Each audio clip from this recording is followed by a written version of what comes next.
Presentamos la resolución del caso clínico. Presentamos el caso clínico de paciente masculino de 27 años de edad que acude con un cuadro de aproximadamente una semana de evolución, que va a estar caracterizado por la alteración estructural de heces acinadas con pujo, que va a estar acompañado de tenesmo rectal, hemotoquesia, distensión intenso al dolor, y en los datos se realiza lo que es una rectosigmoidectomía, evidencia masa exfolítica de 5 centímetros de diámetro y 7 centímetros en el margen anal, que ocluye parcialmente la luz rectal. Se efectúa la operación de Miles, la histopatología va a ratificar las características descritas, excepto por lo que es el compromiso ganglionar de mesentérico, y también a esto se va a efectuar también lo que es un quimio adyuvante, y hasta este punto el diagnóstico presuntivo va a ser un abdomen agudo obstructivo secundario a un pólipo adenomatoso asociado a cáncer colorectal. Para nosotros poder ratificar y contribuir y sustentar lo que es nuestro diagnóstico, tenemos que entender. Podemos dividir para nuestra explicación al colon como tal en un colon derecho como en un colon izquierdo. Del colon derecho, si hablamos de que las heces suelen tener una consistencia líquida y semisólida, lo que unido a que exista una mayor distensibilidad y diámetro del colon derecho va a favorecer de que el cáncer colonorrectal pueda llegar a alcanzar un gran tamaño antes de llegar a producir como tal síntomas obstructivos o cambios en el hábito deposicional. Estas lesiones suelen ulcerarse y producir un sangrado crónico e insidioso y que no suele modificar en el aspecto de las heces en la mayoría de los casos. Ahora, cuando las heces adquieren una mayor consistencia conforme vayan avanzando a través del intestino grueso, esto explicaría que los tumores del colon transverso y izquierdo pueden llegar a manifestarse con dolor abdominal tipo cólico, que haya un cambio en la consistencia de las deposiciones, que se presente hematoquesia, que haya síndrome de oclusión intestinal, que se presente tenesmo, incluso lleguen a comenzar con una perforación intestinal. Por lo tanto, esto también sustentaría a los síntomas que preceden al paciente. Ahora, si nos basamos en un nivel de alteraciones celulares de los adenomas colorectales, vamos a ver que son pólipos que van a estar compuestos por un epitelio displásico de la mucosa. Esto a partir de las mutaciones de la vía del gen APC y de la B-catenina, que va a ser justamente en un punto en donde la mucosa se va a encontrar en riesgo antes de convertirse en un adenoma. Entonces vamos a ver que generan mutaciones en genes reguladores de este ciclo celular, van a favorecer a este desarrollo de pólipos adenomatosos, que con el paso del tiempo la acumulación de un mayor número de mutaciones va a originar cambios displásicos en la mucosa del pólipo. Estos cambios se van a ir acumulando con el paso del tiempo y van a desembocar en que haya una aparición de un carcinoma, y esta forma de tumorogénesis va a conocerse como la vía clásica del adenoma carcinoma, ¿no? Entonces, cuando hablamos de un pólipo adenomatosa, por lo tanto, va a ser una lesión premaligna que precede en la mayoría de los casos de cáncer colorectal. Entonces, la mayoría de estos casos suelen ser asintomáticos y descubiertos incidentalmente o mediante endoscopía, y son sésiles o pediculados o localizados con mayor frecuencia en el recto sigmoideo, y por lo tanto vamos a ver justamente por qué explicaría la presencia de esta masa en esta zona específicamente que se presenta en el caso.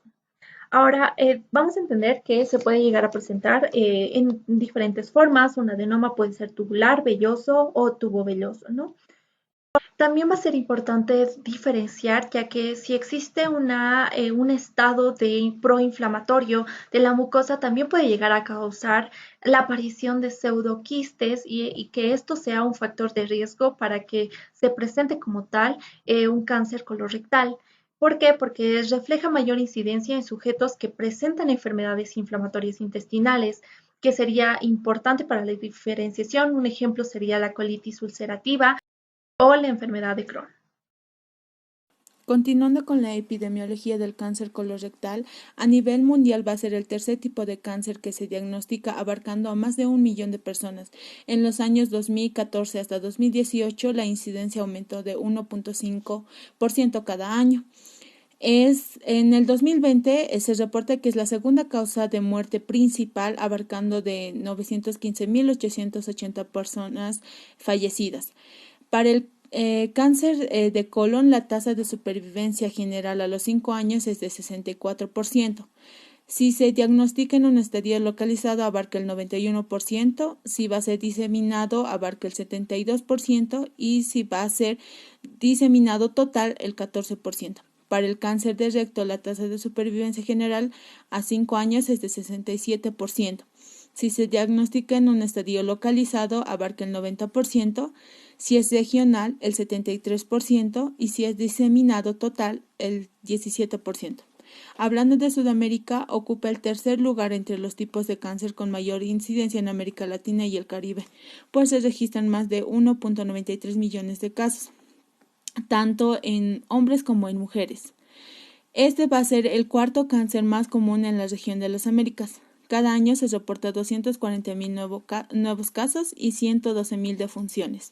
En Colombia se registra 34,644 casos de cáncer de colon y recto. En Perú es el quinto con mayor incidencia en el país y la tercera neoplasia más común entre los hombres y las mujeres. En Chile va a ser el cáncer de colon y recto, que es la causa de muerte en hombres y mujeres. En Argentina cada año se reportan 13,500 nuevos casos de cáncer colorectal.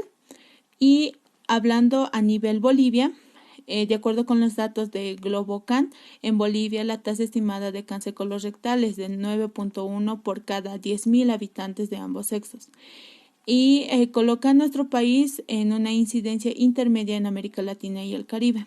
Según el Registro Nacional de Cáncer, indica que el 9.67% en mujeres y el 6.24% en varones por cada 10,000 habitantes reportan lo que es cáncer de colon.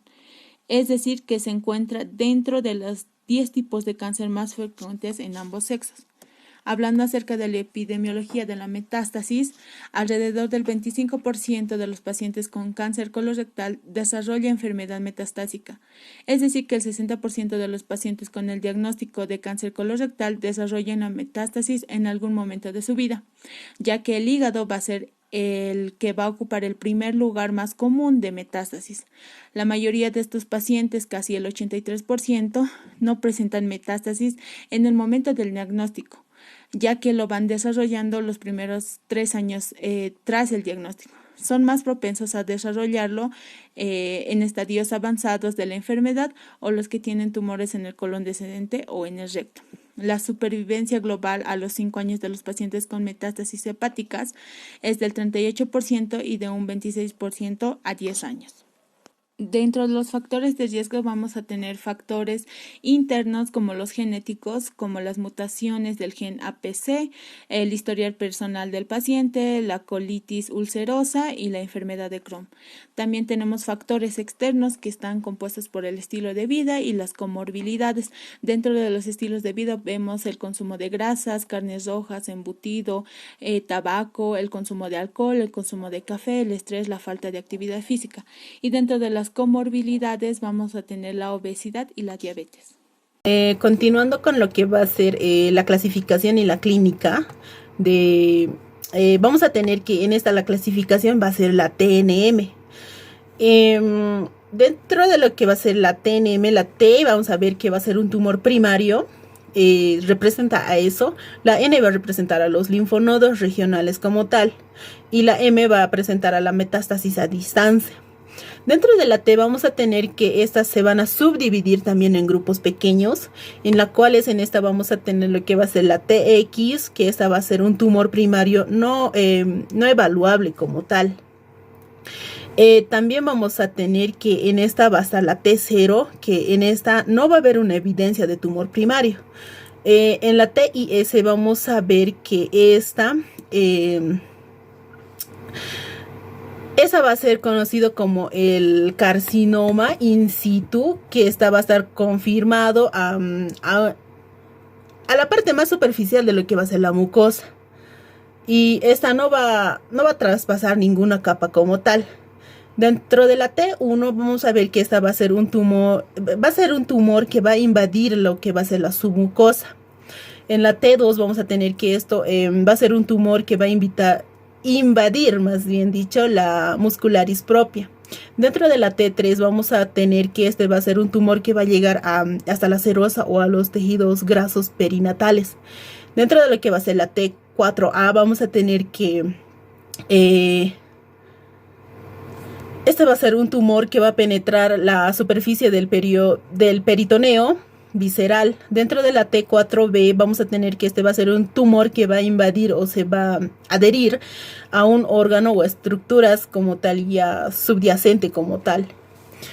También vamos a ver que dentro de estos, yéndonos a la N, vamos a ver que en esta va a haber la NX, donde va a ser que no se va a poder determinar como tal, o no se va a poder evaluar los ganglios linfáticos. Y dentro de la N0, en esta no va a haber, va a ser la ausencia de afectación ganglionar.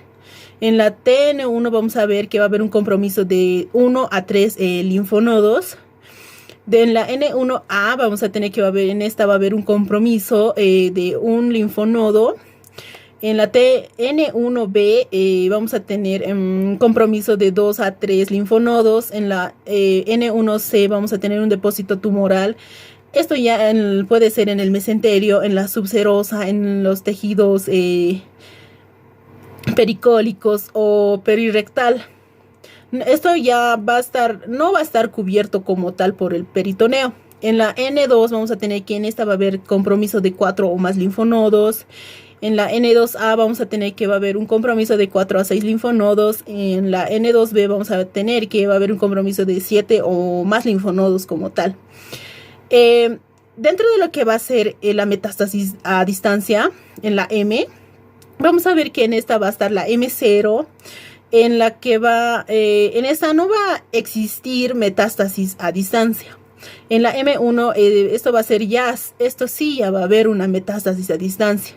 En la M1A esta va a ser una metástasis confinada a un órgano o sitio. En la M1B vamos a ver que esta va a ser una metástasis en más de un órgano o sitio. Dentro de lo que va a ser la clínica, el paciente puede presentar dolor abdominal, va a haber cambio de lo que va a ser la deposición.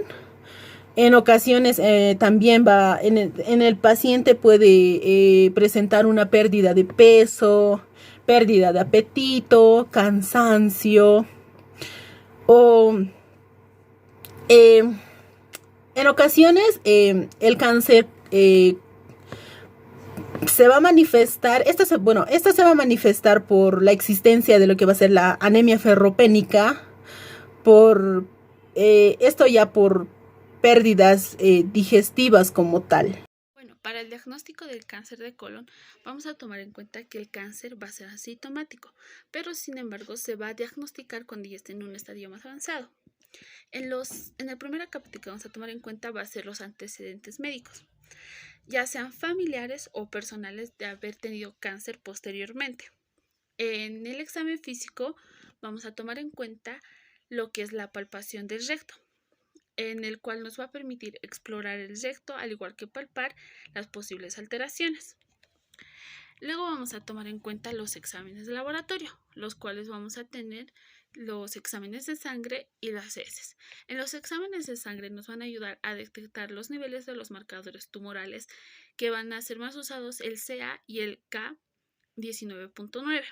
En los análisis de heces vamos a tomar en cuenta si en estos va a existir sangre oculta. En la colonoscopia vamos a tomar en cuenta que esta va a ser la prueba principal para detectar el cáncer.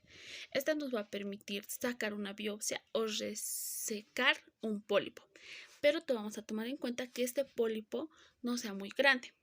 Para esto va a haber que sea necesario que el recto esté vacío para visualizar mejor la mucosa, y así la prueba no es un tanto dolorosa, pero sí va a llegar a causar molestias.